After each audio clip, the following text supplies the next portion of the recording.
Hello everyone, my name's Croc, C-R-O-C-K, Croc. You guys can have fun with that. Today we're going to do an unboxing on, well,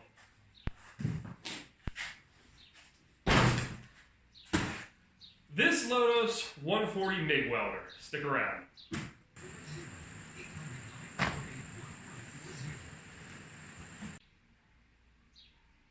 Welcome again to my channel. This is my first video.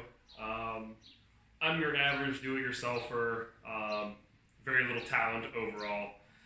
I'm getting into welding for the first time in my life, and I needed to do some repairs to my wife's vehicle, and those repairs require a MIG welder. And the MIG welder that I was originally looking at something that's a little more pricey, but me being on a budget, I kind of settled a little bit.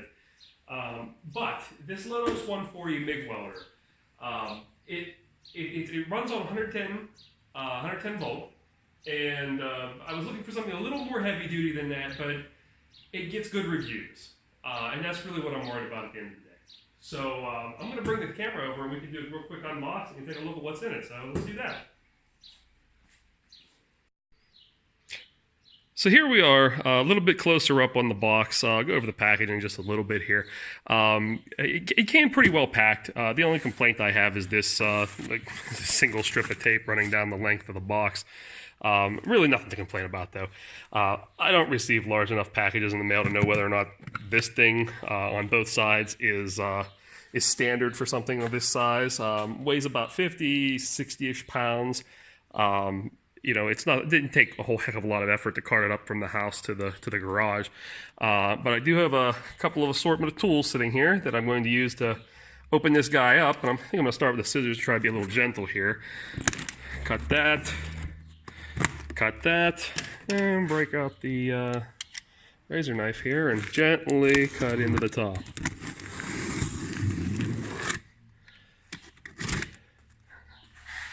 I know I should always be cutting away from myself, but I think we'll let myself get away with that for a little bit. Alright, so immediately upon opening the box, what do we have here? Okay, that looks like a really crappy mask. Yeah, that's a really, that's a tough mask to recommend, brother.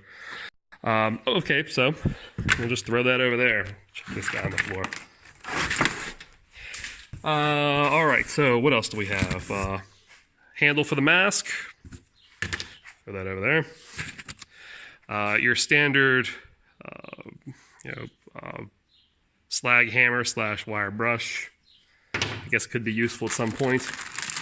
And the MIG gun. As I've already stated, I don't really have too much experience with welding overall, but it looks like a better gun than I had anticipated. But I guess the tests will tell that, won't it? All right, getting down a bit further, we've got the handy-dandy manual. Be sure to read that. Gas line for shielding gas. This appears to be a regulator, I believe. Yeah, your argon regulator. That'll be interesting unboxing that in a little bit.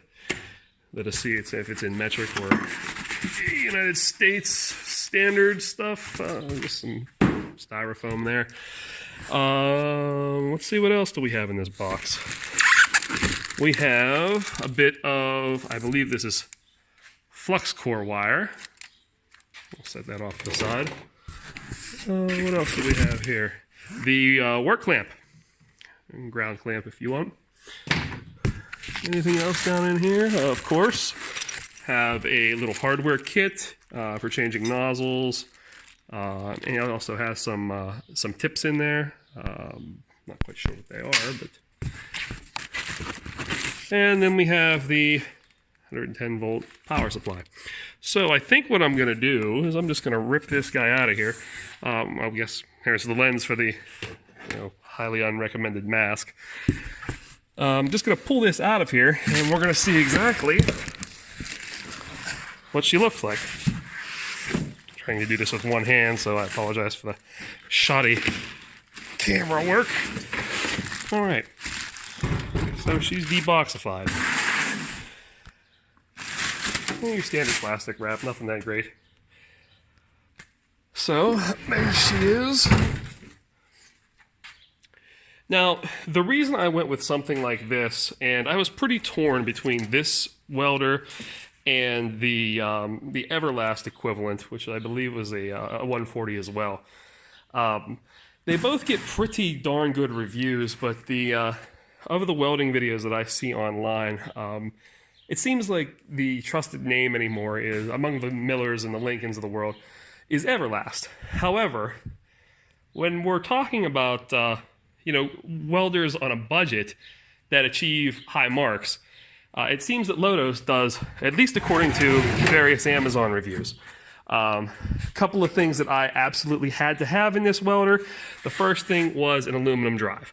I didn't want any type of plastic or aluminum plastic combos. You can see pretty much the only plastic on this is the tensioner, little thumb screw here, and whatever that is. Like I said, I'm no welder yet. Hope to be at some point, but it looks like it'll take larger spools here, which is good. Let's see on the front. Another big thing that I absolutely had to have on this welder was a digital readout. And that was probably the reason I didn't go with the Everlast version, just because the Everlast was very nice, but it didn't have these two LCD displays. And I kept thinking to myself, it would probably be way easier for me to memorize numbers rather than memorize settings, because these are infinitely adjustable. They're not notched here like some entry-level Hobarts are, where you'd have to click, click, click. This is very smooth, as is the wire feed speed. And I definitely wanted to have these two displays in. There might be a chance either when my kids come up here and start messing with the knobs, maybe I could just take a picture of what I was doing the night before and get back into it very quickly. So it's nice. It's it was packaged well, shipped well. It comes with a handy chart in here to kind of get you started. If you're running flux core, which I hope not to be doing too much of. Let's see what the back says. Not too much going on back here, just your standard stuff. Your gas inlet, your fan, and a circuit breaker reset for if the thing overheats. I like to think that I've done quite a bit of research prior to actually purchasing this thing. I probably spent about a month watching videos and probably another 3 weeks just reading reviews. So it's been a long time coming. Today I don't have shielding gas, and I really don't want to get into flux core welding right now. I kind of want to learn on your standard your gas metal setup. So once I'm able to get a bottle of shielding gas, I'm going to go ahead and hopefully give you guys a little bit of demonstration as to how poorly I weld. Because one thing I'm going to do on this channel is I'm going to try to make this the layman's channel. You guys could follow me through my mistakes, my goof ups. You guys could tell me exactly what I did wrong. Give me some tips, because Lord knows I need them. Tell me all the right and wrong reasons I bought the welders that I did. We're going to be doing a bit of, I'm probably going to eventually do a bit of stick welding. And for a laugh, here we go. There's my stick welder. I've had that thing for probably 3-4 years now. Not the greatest thing in the world, but it is a 220 job, which really helps with the heavy duty stuff. Not that I'm welding heavy duty stuff, but I have done a bit of stick welding before in the past. I'm no expert, but hope one day to be. So there we go. Nice little unboxing of the Lotos Mig 140. I hope that next time you see this thing, it's a little bit more hooked up and ready for operation. So thanks, guys. If you like this video, please like, subscribe, and show me some love down below in the comments. This is Croc, C-R-O-C-K, with My Welding War. Thanks, guys.